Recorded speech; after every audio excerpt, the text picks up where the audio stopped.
Good morning সবাইকে। আবার একটা ভিডিও নিয়ে চলে এসেছি। আজকে হলো বৃহস্পতিবার। আশা করছি তোমরা সবাই ভালো আছো, আমরাও ভালো আছি এখানে সবাই। তো এই ছেলে স্কুল এখন বেরিয়ে গেল, এবারে ঘরের কাজকর্ম করব। প্রথমে আগে রান্না করব, তারপরে পুজো করব। রান্নাটা সেরে নিলে এই জন্য যে পুজো করতে আজকে একটু টাইম লাগে, রান্নাটা সেরে নিলে যদি কোনো কারণে একটু দেরি হয়ে যায় রান্না করতে, পুজো করতে, তাহলে কোনো প্রবলেম নেই, ছেলে এসে খেতে পারবে। আজ বৃহস্পতিবার একটু পুজো করতে টাইম লাগে। তো চলো ভিডিওটা স্টার্ট করি। তো আমাদের চা খাওয়া এই জাস্ট কমপ্লিট হলো। চা খাওয়ার আগেই আমি বিছনাটা গুছিয়ে নিয়েছিলাম, তারপর চা বানিয়ে নিয়ে আমি ভাত ডালও বসিয়ে নিয়েছি। এই জাস্ট ভাত ডালটা বসালাম, তো আমার বিছনা গোছানো হয়ে গেছে, ভাত ডালও বসিয়ে দিয়েছি। আজকে হবে ভাত ডাল আলু সেদ্ধ আর পেঁয়াজ আলু করলা ভাজা। যেহেতু কালকে চিকেন খেয়েছি ওই জন্য আজকে হালকার মধ্যেই রান্না করব। কারণ কি যেদিন আমরা একটু ভারী খাই তারপরের দিন একটু হালকাই খাবার চেষ্টা করি। ওই জন্য আজকে ভাত ডাল মাছ ভাজা আর পেঁয়াজ আলু করলা ভাজা আর একটু আলু সেদ্ধ দিয়ে দেবো। তো ওটা দিয়ে আজকে আমাদের লাঞ্চ কমপ্লিট হয়ে যাবে। তো চলো এবার ঘরের কাজ শুরু করি। কারণ কি ছেলে আসার আগে আমাকে ঘরের কাজ সব শেষ করতে হবে, আবার পুজোও করতে হবে। তো চলো শুরু করি। আমি রান্না করছিলাম, রান্না করতে করতে একটু টাইম হাতে ছিল, ভাবলাম একটু এই জায়গাগুলোতে আমার হাজব্যান্ডের তারপরে ছেলের জামা কাপড় থাকে। তো আজকে আমি ছেলের জামা কাপড়টা গোছাচ্ছিলাম, ওখান থেকে একটা জিনিস পেয়েছি, দাঁড়াও তোমাদের দেখাচ্ছি। খুব ভালো লাগলো জিনিসটা দেখে, মানে আমি ইমোশনাল আর সারপ্রাইজ হয়ে গেছি। দাঁড়াও দেখাচ্ছি তোমাদের। এই দেখো, ওর এটা পার্স। ওর যে পয়সা ওকে দেয়া হয় টুকটাক, যে মানে ওর দাদি দিল বা ওর তুতু দিল, তুতু মানে হচ্ছে আমার মাকে ও তুতু বলে, ওর দিদা দিল। তো এই পার্সের মধ্যে পয়সা জমায়, ও পার্সের মধ্যে ফটো রেখেছে কার, আমার, ওর পাপার আর ওর। মানে ভাবা যায় আজকালকার বাচ্চারা মাম্মা পাপার ফটো রেখেছে নিজের পার্সে। তা এটা ইমোশনাল হব না তো আর কি হব। মানে এইটুখানি বাচ্চার মাথায় এত বুদ্ধি, এত ভালোবাসা দেখার পর একটুখানি সারপ্রাইজ হতেই পারি। কারণ কি একটুখানি বাচ্চা, 7 বছর বয়স ওর, তা এখনও অতটা বুদ্ধি তো মাথায় নেই। এখন পর্যন্ত আমাদের ফটো তো রয়েছে, পরে ভবিষ্যতে কি হবে সেটা জানি না, কিন্তু এখনো পর্যন্ত নিজের পার্সে মাম্মা পাপার ফটো রেখেছে, মানে অনেক বড় ব্যাপার। মানে খুব ভালো লাগলো এটা দেখে, অনেক সারপ্রাইজ হয়ে গেছি।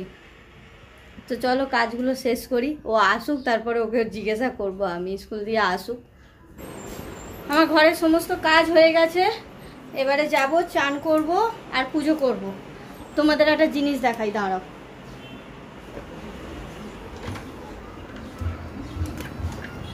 দেখো আজকে দেখতে পাচ্ছ কিনা জানি না, দাঁড়াও দেখো আজকে গাছে কত ফুল ফুটেছে আমার। আজকে আমার গাছে অনেক ফুল ফুটেছে। ওদিকে জবা ফুল অনেক ফুটেছে, সাদা লাল হলুদ, মানে অর্ধেক ঠাকুরের ফুল আমার গাছ থেকেই পেয়ে যাই আমি। তো চলো যাই, ফ্রেশ হয়ে পুজোটা করে নিই।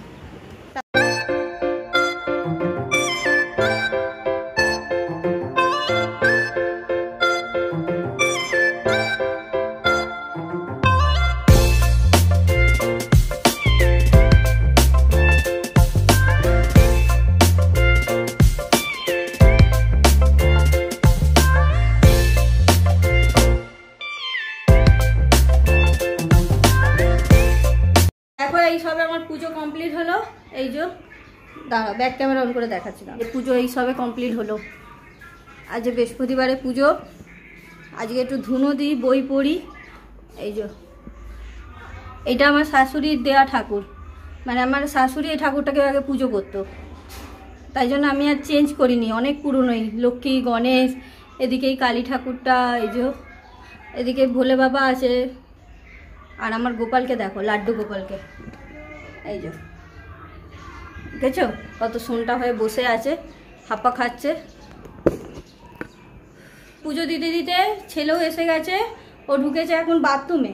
তো পুজো করতে করতে ওয়েদারটা একদম চেঞ্জ হয়ে গেল, মনে হলো একদম যে অনেক বৃষ্টি হবে হবে। তো একটু সামান্য বৃষ্টি হলো, বেশ শান্তি পেলাম ওয়েদারটা দেখে, কিন্তু একদম সামান্য ছিটে ফোটা মতন বৃষ্টি হলো নামমাত্র, ব্যাস। তারপরে সেই আবার কমে গেল। এখন মেঘলা তো হয়ে আছে, দেখা যাক বৃষ্টি হয় কিনা, দাঁড়াও দেখাচ্ছি। এরকম মেঘলা হয়ে রইল আছে, কিন্তু বৃষ্টির কোনো নাম অনুসার নেই। দেখা যাক পরে যদি হয়। আমাদের এই সবের লাঞ্চ কমপ্লিট হলো। তো বৃষ্টি তো এখনো পর্যন্ত এলো না, ওই যে মেঘলাই হয়ে রয়েছে। এই যে এরও চান হয়ে ফ্রেশ হয়ে খাওয়া হয়ে গেল। বল লাঞ্চে কি খেলি বল? লাঞ্চে ভাত, ডাল, চোখা, মাছ ভাজা।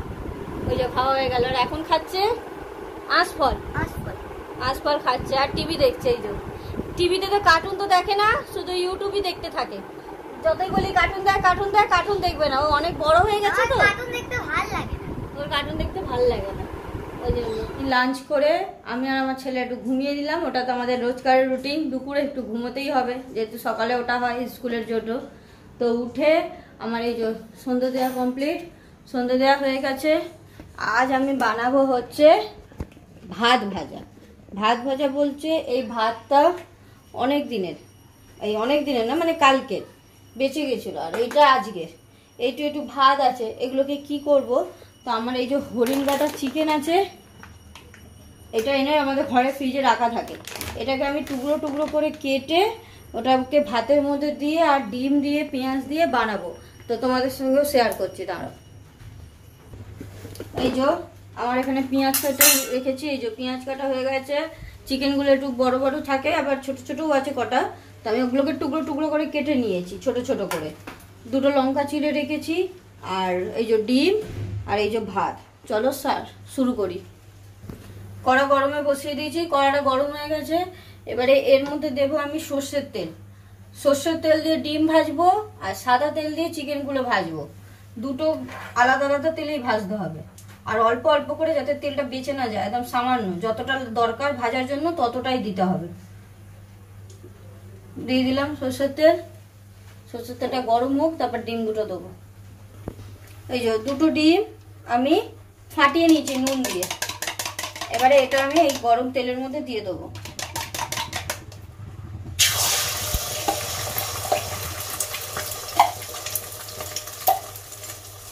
দিয়ে এটাকে ভালো করে ভাজবো, লাল লাল করে ডিমটাকে। দেখো ডিমগুলো লাল লাল করে ভাজা হয়ে গেছে। এবার ডিমগুলোকে তুলে রেখে নেবো। এই যে ডিম ভেজে তুলে নিলাম।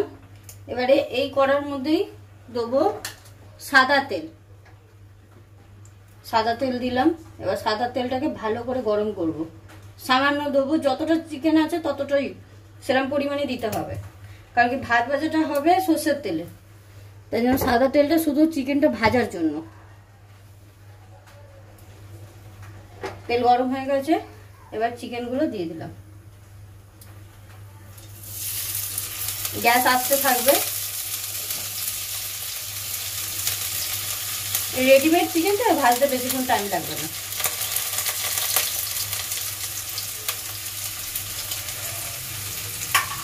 এবার চিকেনগুলোকে আমি লাল লাল করে ভাজবো।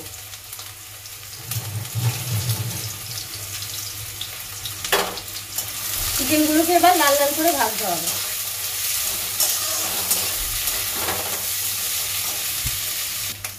দেখো চিকেনগুলো লাল লাল করে ভাজা হয়ে গেছে। এবার চিকেনগুলোকেও আমি একটা জায়গায় তুলে রাখবো। পুরো লাল লাল হয়ে গেছে। এগুলো ভেতরের মাংস তো, এই যে লাল লাল করে ভাজা হয়ে গেছে। এই যে চিকেনগুলোকে ভেজে তুলে নিলাম। এবারে আমি ওই কড়ার মধ্যে, দেখো কড়াই একটু তেল নেই, এবারে এখানে দেবো সর্ষের তেল।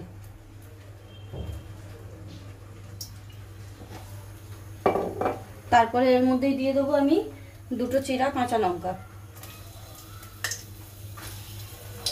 আর দিয়ে দেবো আগে থেকে কেটে রেখেছি পেঁয়াজগুলো, সেগুলো।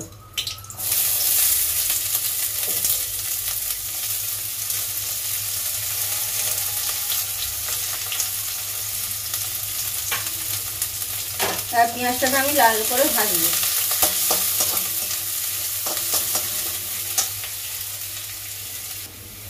পেঁয়াজগুলো লাল করে ভাজা হয়ে গেছে।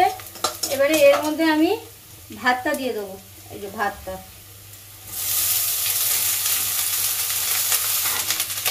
দিয়ে ভালো করে পেঁয়াজের সঙ্গে মেশাবো।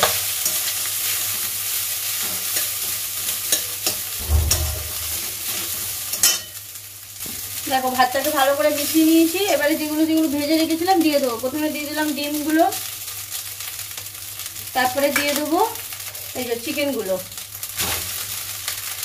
দিয়ে এবার ভালো করে নাড়াবো, এটাকে মেশাবো সব কটাকে।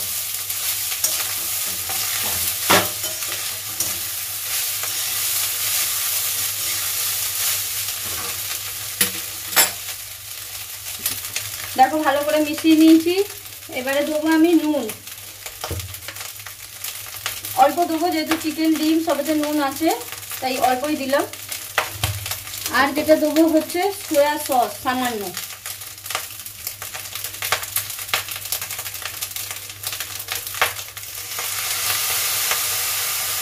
সামান্য দিলাম, অল্প একদম। আর দেবো ভিনেগার,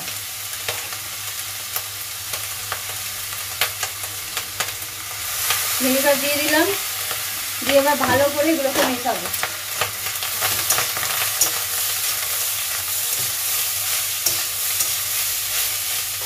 দেখো সবকটা মেশানো হয়ে গেছে। এবারে দেবো আমি সামান্য এই যে ম্যাগি মশলা, সামান্য দেবো, একদম একদম সামান্য।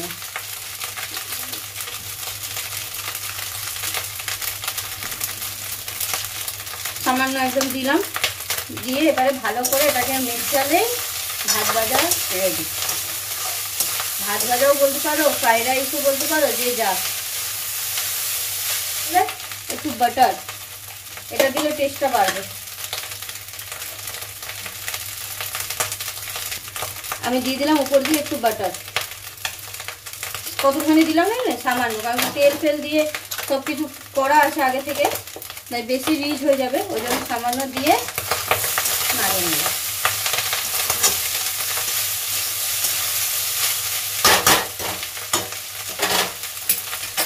গ্যাস বন্ধ, রেডি। দেখাচ্ছি দেখতে কেমন হয়েছে। এই দেখো, দেখেছো, পুরো একদম দোকানে ফ্রাইড রাইসের মতন। যারা যেসব বাচ্চাদের মানে বড়রাও আজকাল অনেকে সবজি খেতে পছন্দ করে না, তাদের জন্য এটা খুব ভালো। গরম সবাইকে এবার দিয়ে দিই আর আমিও খেয়ে নিই ওটা। আমাদের এই জাস্ট ডিনার কমপ্লিট হলো। তো আজকে ভাত ভাজাটা হেভি হয়েছিল, খুব দারুণ খেতে হয়েছিল। কিরকম হয়েছিল ভাত ভাজা খেতে বল? এক নম্বর, এক নম্বর। তো আজকে ডিনারে খেলাম রুটি আর আলু ভাজা।